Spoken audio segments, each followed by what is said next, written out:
ಕನ್ನಡ ಅಭಿವೃದ್ಧಿ ಪ್ರಾಧಿಕಾರ ಕರ್ನಾಟಕ ಸರ್ಕಾರ ಇಂದು ವಿಧಾನಸೌಧದಲ್ಲಿ 5 ಪ್ರಮುಖ ಕನ್ನಡಪರ ಸಂಘಟನೆಗಳ ಸಭೆ ಆಯೋಜಿಸಿತು.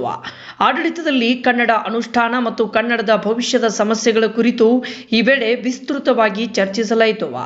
ಇಂದು ಆಹ್ವಾನದ ಮೇರೆಗೆ ಎಚ್ ಶಿವರಾಮೇಗೌಡರ ಕರ್ನಾಟಕ ರಕ್ಷಣಾ ವೇದಿಕೆಯ ರಾಜ್ಯಾಧ್ಯಕ್ಷರು ಮತ್ತು ಬೆಂಗಳೂರು ನಗರ ಜಿಲ್ಲಾ ಪದಾಧಿಕಾರಿಗಳು ಸಭೆಯಲ್ಲಿ ಭಾಗವಹಿಸಿ ಹಲವು ಸಲಹೆ ಸೂಚನೆಗಳನ್ನು ನೀಡಿದ್ದಾರೆ.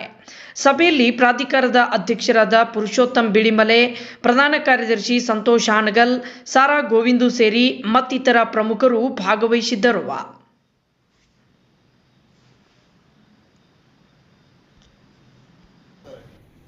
ಫಸ್ಟ್ ಆಯಿ ಹೇಳಿಕೊಡೋದು, 2ನೇ ಚಾಪ್ಟರ್ ಸವರ್ಣ ದೀರ್ಘ ಸಂಧಿ ಲೋಪ ಸಂಧಿ, 3ನೇ ಕ್ಲಾಸಿಗೆ ಮಕ್ಕಳೇ ಇಲ್ಲ ಯಾರು. ಯಾಕೆ ಸಂಧಿ ಯಾರಿಗೂ ಬೇಡ. ನಾವು ಆಯಿ ಹೇಳಿಕೊಡಿ, ಸರ್ವನಾಮ ಹೇಳಿಕೊಡಿ, ನಾನು ನೀನು ಅವನು ಅವಳು ಹೇಳಿಕೊಡಿ.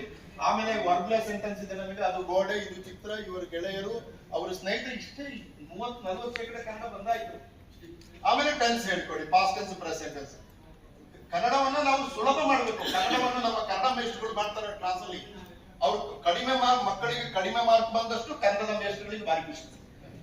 ಹೆಚ್ಚು ಬಂದ್ಬಿಟ್ರೆ ತಲೆ ಬಿಸಿ ಅವ್ರಿಗೆ, ಏನು 80-90 ಕೊಡೋದ್ರಲ್ಲಿ ಕಮ್ಮಿ ಮಾಡಲ್ಲ. ಸಂಸ್ಕೃತದವರು ಜಾಸ್ತಿ ಮಾಡೋದಲ್ಲ, 100 ಕೊಡೆಯ ಅವ್ರಿಗೆ ಯಾರು ಹೇಳಿದ್ರಲ್ಲ ಈಗ ಗೆಳೆಯರು, ಅವ್ರ ಮಾರ್ಕ್ ಬರುತ್ತೆ, ನಾವು ಅವ್ರಿಗೆ ಮಾರ್ಕೆ ಬರಲ್ಲ.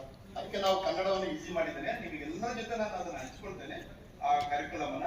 ಅದನ್ನ ನಾವು ಒಂದು 20 ಆದ್ರೂ ಕನಿಷ್ಠ